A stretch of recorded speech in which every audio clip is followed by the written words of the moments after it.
Hi friends, ಇವತ್ತು ನಾನು ಮೆಂತ್ಯ ಮದ್ದು ಮಾಡ್ತಿದ್ದೀನಿ. ಮೆಂತ್ಯ ಅದ್ದಿನ ಮೆಂತ್ಯ ತಗೊಂಡಿದ್ದೀನಿ. ಇದರಲ್ಲಿ 1/4 kg ಇದೆ. ಇದು ಮೊಳಕೆ ಬಂದಿದೆ, ಎಲ್ಲ ಮೊಳಕೆ ಬಂದಿದೆ. ಇದನ್ನು ಮೊನ್ನೆ ರಾತ್ರಿ ನೆನೆ ಇಟ್ಟಿದ್ದೀನಿ. ನಿನ್ನೆ ರಾತ್ರಿ ನೀರೆಲ್ಲ ಸ್ವಲ್ಪ ತೆಗೆದು ಬಟ್ಟೆಯಲ್ಲಿ ಕಟ್ಟಿ ಇಟ್ಟಿದ್ದೀನಿ.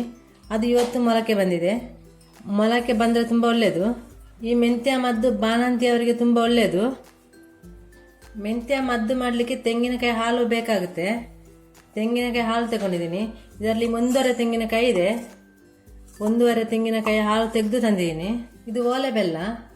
ಇದರಲ್ಲಿ 12 ಬೆಲ್ಲ ಇದೆ. ಇದು ಅವಲಕ್ಕಿ. ಇದರಲ್ಲಿ 100 ಗ್ರಾಮ್ ಇದೆ. ಇದನ್ನು ನಾನು ಫ್ರೈ ಮಾಡಿದ್ದೀನಿ, ಡ್ರೈ ರೋಸ್ಟ್ ಮಾಡಿದ್ದೀನಿ. ಏನು ಹಾಕಿ ಎಣ್ಣೆ ತುಪ್ಪ ಏನು ಹಾಕಲಿಲ್ಲ. ಚೆನ್ನಾಗಿ ಇದು ಈಗ ಪುಡಿ ಆಗುತ್ತೆ. ಹೀಗೆ ಯಾವುದು ಅವಲಕ್ಕಿ ಕೂಡ ತಗೊಳ್ಬೋದು. ತೆಂಗಿನಕಾಯಿ ತುರಿ ಇದನ್ನು ಸಹ ಫ್ರೈ ಮಾಡಿದ್ದೀನಿ ನಾನು. ಎಣ್ಣೆ ತುಪ್ಪ ಏನು ಹಾಕಲಿಲ್ಲ ಫ್ರೈ ಮಾಡುವಾಗ. ಅರ್ಧ ತೆಂಗಿನಕಾಯಿ ತಗೊಂಡಿದ್ದೀನಿ. ಇದನ್ನು ತುರಿದು ಫ್ರೈ ಮಾಡಿ ತಂದಿದ್ದೀನಿ. ಇದು ಅಕ್ಕಿ ಬಾಯ್ಲ್ಡ್ ರೈಸ್. ಇದನ್ನು ಹುರಿದು ಪುಡಿ ಮಾಡಿ ತಂದಿದ್ದೀನಿ. ಸ್ವಲ್ಪ ಪುಡಿ ಮಾಡಿ ತಂದಿದ್ದೀನಿ. ಇದು ಗಸಗಸೆ. ಇದರಲ್ಲಿ 50 ಗ್ರಾಮ್ ಇದೆ. ಇದನ್ನು ಸಹ ಫ್ರೈ ಮಾಡಿ ತಂದಿದ್ದೀನಿ ಸ್ವಲ್ಪ. ಇದರಲ್ಲಿ ಸಹ 50 ಗ್ರಾಮ್ ಇದೆ ಬಾಯ್ಲ್ಡ್ ರೈಸ್. 100 ಗ್ರಾಮ್ ಗೋಡಂಬಿ, 100 ಗ್ರಾಮ್ ಒಣ ದ್ರಾಕ್ಷಿ, 50 ಗ್ರಾಮ್ ಬಾದಾಮಿ. ಇದನ್ನೆಲ್ಲ ತುಪ್ಪದಲ್ಲಿ ಹುರಿದು ತಂದಿದ್ದೀನಿ. ಇದನ್ನೀಗ ಸ್ವಲ್ಪ ಪುಡಿ ಮಾಡಬೇಕು. ಸಣ್ಣ ಸಣ್ಣ ಪೀಸ್ ಮಾಡಿ ತರ್ತಿದ್ದೀನಿ. ಇದೆಲ್ಲ ತುಪ್ಪ ಇದೆ. ಇದು ಜಾಸ್ತಿ ಇದೆ. 150 ಗ್ರಾಮ್ ಮಾತ್ರ ತುಪ್ಪ ಹಾಕ್ತಿದ್ದೀನಿ ನಾನು. ಇದು ರಿಕ್ವೆಸ್ಟ್ ಇದು. ಈಗ ಒಂದು ಮಿಕ್ಸಿ ಜಾರ್ ತಗೊಂಡಿದ್ದೀನಿ. ಇದಕ್ಕೆ ಗಸಗಸೆಯನ್ನು ಸ್ವಲ್ಪ ಪುಡಿ ಮಾಡಲಿಕ್ಕೆ ಇದೆ. ಇದನ್ನು ಪುಡಿ ಮಾಡಿ ತರ್ತೀನಿ. ಸ್ವಲ್ಪ ಪುಡಿ ಮಾಡಿ ತಂದಿದ್ದೀನಿ. ಈಗ ಅದೇ ಮಿಕ್ಸಿ ಜಾರಿಗೆ ಗೋಡಂಬಿಯನ್ನು ಹಾಕ್ತಿದ್ದೀನಿ. ಸ್ವಲ್ಪ ಪುಡಿ ಮಾಡಬೇಕು. ನೈಸಾಗಿ ಪುಡಿ ಮಾಡೋದಲ್ಲ, ಸ್ವಲ್ಪ ಪುಡಿ ಆದರೆ ಸಾಕು. ದ್ರಾಕ್ಷಿಯನ್ನು ಹಾಕ್ತಾ ಇಲ್ಲ, ಅದನ್ನು ಕಟ್ ಮಾಡ್ತಿದ್ದೀನಿ. ಇದನ್ನೀಗ ಸ್ವಲ್ಪ ಪುಡಿ ಮಾಡಿ ತರ್ತೀನಿ. ಈ ದ್ರಾಕ್ಷಿಯನ್ನು ಸಣ್ಣ ಸಣ್ಣದಾಗಿ ಕಟ್ ಮಾಡ್ತಿದ್ದೀನಿ. ಪುಡಿ ಮಾಡಿ ತಂದಿದ್ದೀನಿ, ಸ್ವಲ್ಪ ತರಿಯಾಗಿ ಹೀಗೆ ಮಾಡಿ ತಂದಿದ್ದೀನಿ. ಅದೇ ಮಿಕ್ಸಿ ಜಾರ್ ತಗೊಂಡಿದ್ದೀನಿ. ಈ ಮೆಂತ್ಯವನ್ನು ಸಹ ಪುಡಿ ಮಾಡಬೇಕು. ಈ ಮೆಂತ್ಯವನ್ನು ಪುಡಿ ಮಾಡಿ ತರ್ತೀನಿ. ನೀರೇನು ಹಾಕೋದು ಬೇಡ. ಮೆಂತ್ಯನ ಪುಡಿ ಮಾಡಿ ತಂದೇನೆ. ನೈಸಾಗಿ ಪುಡಿ ಮಾಡಲಿಲ್ಲ, ಸ್ವಲ್ಪ ತರಿಯಾಗಿ ಪುಡಿ ಮಾಡಿ ತಂದೇನೆ. ದ್ರಾಕ್ಷಿಯನ್ನು ಸಹ ಕಟ್ ಮಾಡಿ ತಂದಿದ್ದೀನಿ. ಈಗ ಗ್ಯಾಸಲ್ಲಿ ಒಂದು ಕಡೆಯಲ್ಲಿ ತೆಂಗಿನ ಹಾಲನ್ನು ಇಟ್ಟಿದ್ದೀನಿ.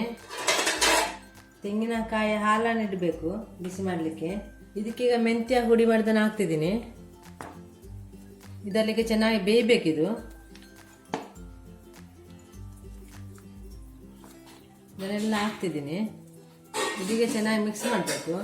ಚೆನ್ನಾಗಿ ಕುದಿ ಬರಬೇಕು. ಈ ಮೆಂತ್ಯ ತೆಂಗಿನ ಹಾಲಲ್ಲೇ ಬೇಯಬೇಕು ಚೆನ್ನಾಗಿ. ಈಗ ಇದು ಡ್ರೈ ಆಗ್ತಾ ಬಂತು. ತುಂಬ ಲೇಟ್ ಆಗುತ್ತೆ ಡ್ರೈ ಆಗುವಾಗ.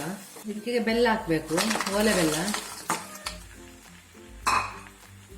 ಓಲೆ ಬೆಲ್ಲನೇ ಹಾಕಬೇಕು, ಬೇರೆ ಬೆಲ್ಲ ಹಾಕ್ಲಿಕ್ಕಿಲ್ಲ. ಈಗ ತುಳಿನಲ್ಲಿ ಕರಿ ಬೆಲ್ಲ ಅಂತಾರೆ. ಇದಕ್ಕೆ ಬೆಲ್ಲ ನೀರಾಗಬೇಕು ಇದರಲ್ಲಿ.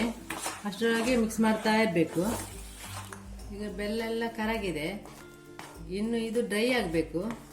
ಮಿಕ್ಸ್ ಮಾಡ್ತಾನೆ ಇರಬೇಕು. ಈಗ ಇದು ಡ್ರೈ ಆಯಿತು. ತುಂಬ ಟೈಮ್ ತಗೊಳುತ್ತೆ ಡ್ರೈ ಆಗಲಿಕ್ಕೆ. ಕಡಿಮೆ ಬೆಂಕಿಯಲ್ಲಿ ಇದನ್ನು ಡ್ರೈ ಮಾಡಬೇಕು. ಇದಕ್ಕೀಗ ತುಪ್ಪ ಹಾಕ್ತಿದ್ದೀನಿ. 150 ಗ್ರಾಮ್ ಆಗುವಷ್ಟು. ಈ ಬೆಲ್ಲ ಸ್ವಲ್ಪ ಜಾಸ್ತಿ ಹಾಕಬೇಕು. ಇದು ಕಹಿ ಇದೆ. ನಾನು 12 ಬೆಲ್ಲ ಹಾಕಿದ್ದೀನಿ. ನನಗೆ ಮಿಕ್ಸ್ ಮಾಡಬೇಕು. ಓಲೆ ಬೆಲ್ಲನೇ ಹಾಕಬೇಕು, ಬೇರೆ ಬೆಲ್ಲ ಹಾಕ್ಲಿಕ್ಕಿಲ್ಲ. ಬಾಣಂತಿಯರಿಗೆ ಓಲೆ ಬೆಲ್ಲನೇ ಹಾಕುವುದು ಮೆಂತ್ಯ ಮದ್ದು ಮಾಡುವಾಗ. ಯಾವ ಮದ್ದು ಬಾಣಂತಿಯರಿಗೆ ಮಾಡುವಾಗ ಕೂಡ ಓಲೆ ಬೆಲ್ಲನೇ ಹಾಕುವುದು. ಈಗ ತುಪ್ಪ ಹಾಕಿ ಸಹ ಚೆನ್ನಾಗಿ ಮಿಕ್ಸ್ ಆಯಿತು. ಸ್ವಲ್ಪ ಉಪ್ಪು ಹಾಕ್ತಿದ್ದೀನಿ. ಉಪ್ಪು ಹಾಕಿ ಮಿಕ್ಸ್ ಮಾಡಬೇಕು. ಸ್ವಲ್ಪ ಹಾಕಿದರೆ ಸಾಕು, ತುಂಬ ರುಚಿಯಾಗಿರುತ್ತೆ ಉಪ್ಪು ಹಾಕಿದರೆ. ಇದು ಗೋಡಂಬಿ ಮತ್ತು ಬಾದಾಮಿ ಪುಡಿ ಮಾಡ್ತಾನೆ, ಇದನ್ನು ಹಾಕ್ತಿದ್ದೀನಿ. ದ್ರಾಕ್ಷಿ ಕೂಡ ಕಟ್ ಮಾಡ್ತಾನೆ, ಇದನ್ನು ಸಹ ಹಾಕ್ತಿದ್ದೀನಿ. ಇದನ್ನು ಸಹ ಜಾಸ್ತಿ ಹಾಕ್ಬೋದು, ನಾನು ಸ್ವಲ್ಪ ಹಾಕ್ತಿದ್ದೀನಿ. ಇದು ಗಸಗಸೆ, ಇದನ್ನು ಸಹ ಹಾಕ್ತಿದ್ದೀನಿ. ಪುಡಿ ಮಾಡಿದ ಅಕ್ಕಿ ಇದನ್ನು ಸಹ ಹಾಕ್ತಿದ್ದೀನಿ. ಇದನ್ನು ಚೆನ್ನಾಗಿ ಮಿಕ್ಸ್ ಮಾಡಬೇಕು. ಚೆನ್ನಾಗಿ ಮಿಕ್ಸ್ ಆಯಿತು. ಚೆನ್ನಾಗಿ ಬೆಂದಿದೆ. ಹುರಿದಿಟ್ಟ ತೆಂಗಿನ ತುರಿಯನ್ನು ಹಾಕಬೇಕು. ಇದನ್ನು ಸಾಕು ಮಿಕ್ಸ್ ಮಾಡಬೇಕು. ಮಿಕ್ಸ್ ಆಯಿತು. ಈಗ ಹುರಿದಿಟ್ಟ ಅವಲಕ್ಕಿಯನ್ನು ಹಾಕಬೇಕು. ಅವಲಕ್ಕಿಯನ್ನು ಹಾಕಿ ಚೆನ್ನಾಗಿ ಮಿಕ್ಸ್ ಮಾಡಬೇಕು. ಚೆನ್ನಾಗಿ ಮಿಕ್ಸ್ ಆಯಿತು. ಇದು ಬಾಣಂತರಿಗೆ ಎದೆ ಹಾಲು ಪೂರ ಹೆಚ್ಚುತ್ತೆ. ಇದು ಕೊಟ್ಟರೆ ಈ ಮೆಂತ್ಯ ಮದ್ದು ಬಾಣಂತದ ನಂತರ 1.5 ತಿಂಗಳಿಂದ 6 ತಿಂಗಳವರೆಗೆ ಇದನ್ನು ತಿನ್ಬಹುದು. ಮೆಂತ್ಯ ಮದ್ದು ರೆಡಿ ಆಯಿತು. ನಾನು ಗ್ಯಾಸನ್ನು ಆಫ್ ಮಾಡ್ತಾ ಇದ್ದೀನಿ.